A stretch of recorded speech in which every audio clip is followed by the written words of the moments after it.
Good morning, नमस्कार। समीकरण equation, ये समीकरण कक्षा 7वीं के विद्यार्थियों के लिए ये प्रश्न भी वर्तमान में कक्षा 7वीं में है। छत्तीसगढ़ पाठ्य पुस्तक निगम वहाँ किताब से मैंने प्रश्न लिया है, जरूर ढूंढिएगा, पढ़ेंगे, आपको मिल जाएगा ये प्रश्न जो है।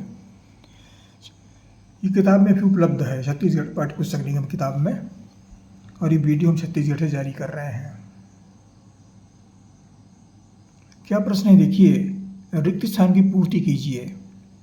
समीकरण 2x बराबर 4 का हल x बराबर खाली स्थान, यहाँ x का मान निकालना है। इसे मैंने 4 प्रश्न लिए हैं।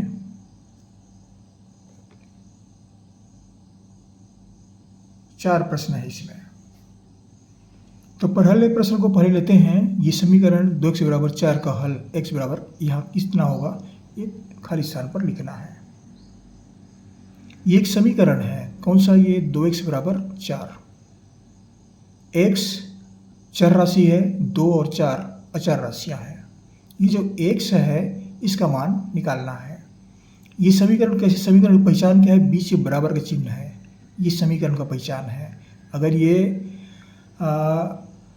बराबर का चिन्ह नहीं है मतलब, तो फिर यहाँ पर ये बहुपद हो जाएगा, व्यंजक हो जाएगा ये।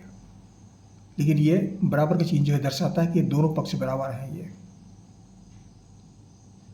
एक ऐसा व्यंजक, एक ऐसी राशि है जिसके दोनों पक्ष बराबर हो, वो समीकरण कहलाता है वो। तो कैसे हल करेंगे देखिए, यहाँ पर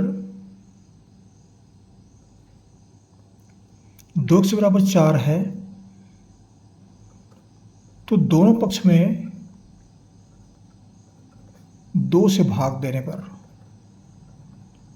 2 से भाग देते हैं। 2 से भाग क्यों दे रहे हैं, x के साथ में 2 को हटाना पड़ेगा, ये हटेगा तो x का मान निकाला है। यहाँ से x के साथ में 2 है, इसलिए हम 2 से भाग दे रहे हैं।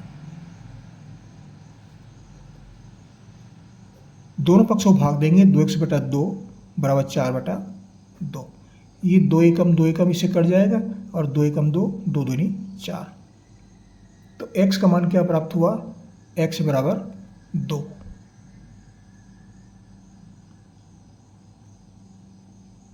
x बराबर 2 प्राप्त हुआ। अगला प्रश्न लेते हैं, x बटा 3, समीकरण x बटा 3 बराबर 3 का हल x बराबर कितना होगा। ये समीकरण है x बटा 3 बराबर 3। पहले समीकरण, इस समीकरण दोनों में से अंतर है, इसको पहले हल करना पड़ेगा। क्या दिया है, x बटा 3 बराबर 3। ये 3 है, इसको हम 3 बटा 1 करते हैं। 3 बटा 1 से इसके मान में, 3 के मान में कोई परिवर्तन नहीं होता है, यथावत रहता है 3 बटा 1। 3 बटा 1 मतलब 3 होता है ये। यहाँ पर क्या करते हैं, तिर्यक गुणा करना पड़ता है। तिर्यक गुणा मतलब तिरछा गुणा, इस तरह से एक का अंश दूसरे का हर, दूसरे का अंश पहले का हर। तो ये 1 को 1 से गुणा करेंगे और 3 को 3 से गुणा करेंगे। x बराबर क्या मिल गया, 1x मतलब x, और 3 तिया 9। तो x बराबर यहाँ पर 9 आएगा। ये दूसरा प्रश्न हल हुआ। अब तीसरा प्रश्न लेते हैं। 3x समीकरण 3x-2 बराबर 8 का हल x बराबर खाली स्थान।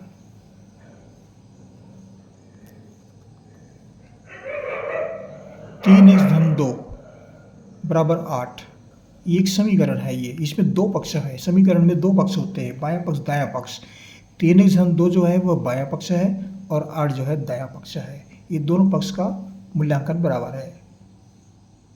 यहाँ से 2 को हटाना पड़ेगा, यहाँ से 3 को हटाना पड़ेगा। क्या करते हैं यहाँ पर पक्षांतर करते हैं। पक्षांतर की क्रिया लागू होती है। पक्षांतर मतलब एक पक्ष की राशि दूसरे पक्ष में ले जाना, और जब पक्ष बदलता है तो उसके चिन्ह में परिवर्तन होते हैं। तो ये कैसे होगा, 3x बराबर 8 ऋण 2। ये 2 जो है दाहिना पक्ष में आ गया, इसका चिन्ह धन है तो धन है, इसका ऋण हो जाएगा। अगर ऋण रहता यहाँ पर तो यहाँ पर धन होता। 8 में 2 घटाते हैं, 3x बराबर 6। अब x बराबर 6 बटा 3। 3 एकम 3, 3 दूनी 6। या फिर क्या करेंगे, यहाँ पर दोनों पक्ष में 3 से भाग देंगे। यहाँ से x में से 3 को हटाना पड़ेगा, दोनों पक्ष में 3 से भाग देंगे। तो हमने ये दूसरा विधि अपनाया है। x बराबर कितना प्राप्त हुआ, 2।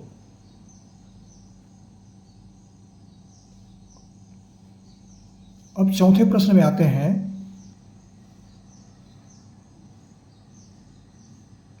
ये चौथा प्रश्न है,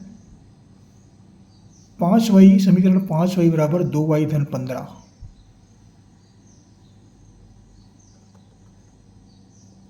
5y बराबर 2y धन 15। अब यहाँ पर देखिए y दोनों पक्ष में, y चर राशि है, तो ये y को यहाँ पर क्या करना पड़ेगा, बाएं पक्ष में लाना पड़ेगा। तो यहाँ पर ही पक्षांतर क्रिया लागू होती है।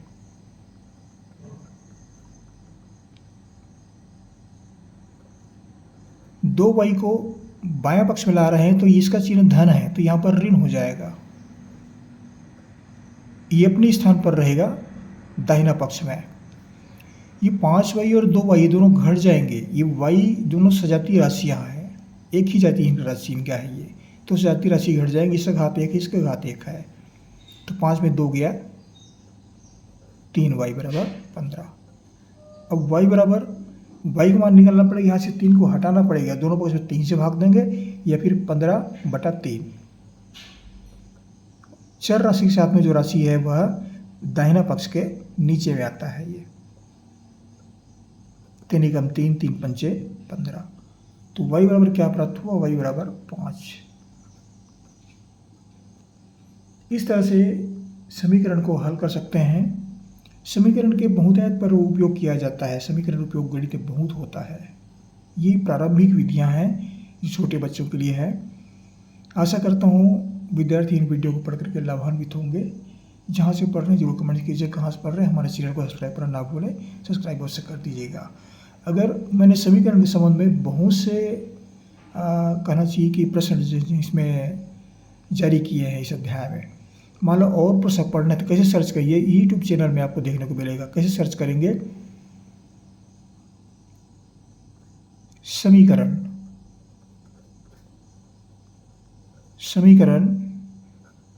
RN यादव सर, ऐसा यूट्यूब में या गूगल में सर्च करेंगे। आपको इससे संबंधित जितने भी समीकरण के जो प्रश्न हैं जो आपको है दिए गए हैं, हमने जारी किए हैं, वो सब आपको पढ़ने को मिलेंगे। आप ऐसा सर्च कर सकते हैं RN यादव सर, समीकरण RN यादव सर। अगर ये हमारा नाम नहीं लिखेंगे तो उसमें बहुत सारे और भी टीचर्स हैं, उनके भी आपको मिल सकते हैं। ऐसा कोई आवश्यक नहीं कि मिले, लेकिन मिल सकता है, ये हम बता रहे हैं आपको, संभावना है ये। जरूर पढ़िएगा, हमारे चैनल जरूर सब्सक्राइब कर दीजिएगा। आपको हमारे ओर से बहुत बहुत शुभकामनाएँ। पढ़ते रहिए। अगले वीडियो में फिर से मुलाकात होगी, फिर पढ़ेंगे। Thank you.